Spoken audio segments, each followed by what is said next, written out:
আল্লাহর পয়গম্বর মুসা আলাইহিস সালাতু ওয়াস সালামের জবানে যখন আল্লাহর বান্দী কথা শুনলেন, সঙ্গে সঙ্গে আশ্চর্য হয়ে গেলেন। মুসলমান আল্লাহর বান্দা, আল্লাহর গোলাম, কথাগুলো খুব খেয়াল করে শুনতে হবে। একটা কথা এদিক ওদিক যাওয়া যাবে না। আল্লাহর পয়গম্বর মুসা আলাইহিস সালাতু ওয়াস সালাম ডাক দিয়ে বললেন, ওগো মা, কিসের জন্য দোয়া চাইতে আসছেন? বৃদ্ধা মহিলা, বয়স্ক মহিলা আল্লাহর পয়গম্বর মুসা আলাইহিস সালাতু ওয়াস সালামকে ডাক দিয়ে বলতেছেন, ওগো আল্লাহর নবী, আমি দোয়া চাইতে এসেছি। আমার সন্তান অল্প সময় বেঁচে থাকে আর মৃত্যুবরণ করে।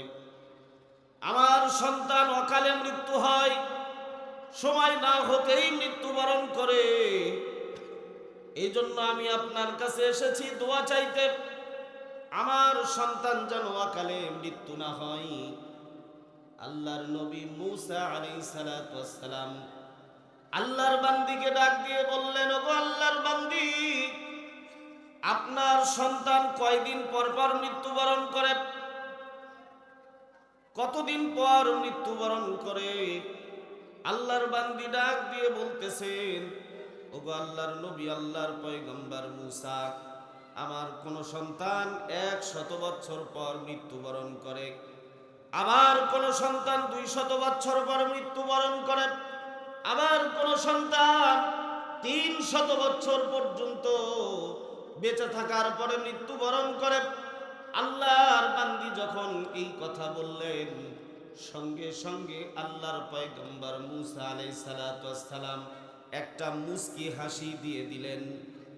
আল্লাহর পয়গম্বর মুসা যখন মুস্কি হাসি দিলেন, এমন একটা সময় আল্লাহর বান্দী ডাক দিয়ে বলতেছেন, ওগো আল্লাহর নবী, আমি তো আপনার কাছে এসেছি দোয়া চাওয়ার জন্য। আমার কথা শোনার পরে আপনি মুস্কি হাসি দিলেন, কারণটা কি? আমার কথা শোনার পরে হাসি দেওয়ার তো কোনো কারণ নাই। আমার কথার ভেতরে কোনো ভুল ত্রুটি হয়ে গেল নাকি? কিসের জন্য আপনি হাসলেন? আল্লাহর পয়গম্বর মুসা আলাইহিস সালাতু ওয়াস সালাম ডাক দিয়ে বলতেছেন, ওগো আল্লাহর বান্দী, আপনার সন্তান তো 100 বছর বেঁচে ছিল, আপনার সন্তান তো 200 বছর বেঁচে ছিল, আপনার সন্তান তো 300 বছর বেঁচে ছিল। কিন্তু শেষ জামানায় এমন একটা সময় আসবে, যেই সময় আল্লাহ তাবারাকা ওয়া তাআলা মানুষের গড় আয়ু দিয়ে দিবেন 100 বছরের নিচে, তাদের হায়াত হবে 100 বছরের নিচে। আল্লাহর পয়গম্বর মুসা আলাইহিস সালাতু ওয়াস সালামের জবানে যখন আল্লাহর বান্দী কথা শুনলেন, সঙ্গে সঙ্গে আশ্চর্য হয়ে গেলেন।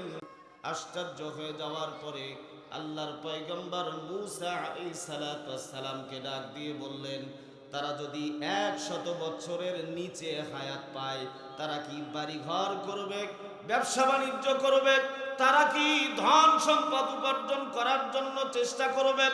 আল্লাহর পয়গম্বর মুসা আলাইহিস সালাতু ওয়াস সালাম ডাক দিয়ে বলতেছেন, ওগো মা, তারা বিবাহ শাদী করবে, ঘরবাড়ি করবে, ব্যবসা বাণিজ্য করবে, চাকরি বাকরি করবে, সব কিছু করবে।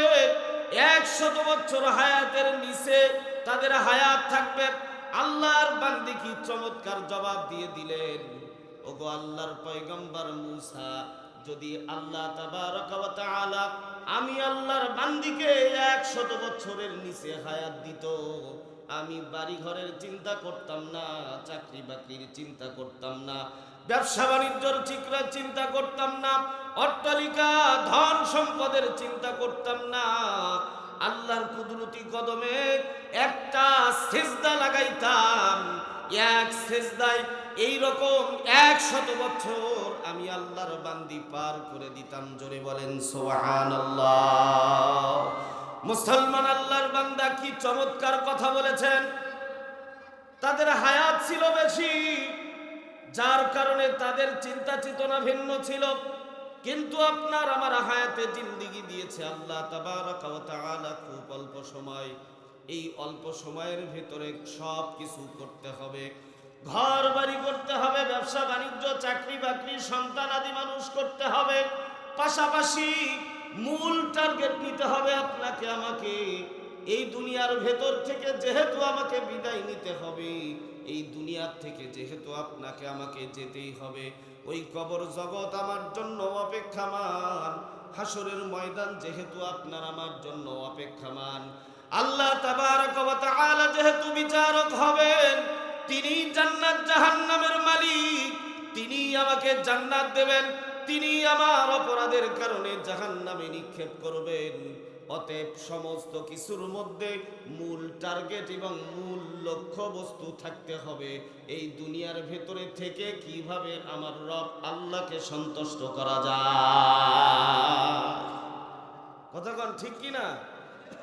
মূল টার্গেট নিতে হবে, এটা আমাদের মূল মিশন হবে। আর বাকি সংসার আদি, সন্তান আদি, টাকা পয়সা, বাড়ি গাড়ি, এগুলো হবে ফোর সাবজেক্ট। কিন্তু আমরা বর্তমানে ওগুলোই মূল টার্গেট বানায় নিয়ে আল্লাহকেই ফোর সাবজেক্ট বলে আমরা দূরে সরায় দিয়েছি। কথা বলেন ঠিক কিনা? জোরে বলেন ঠিক কিনা?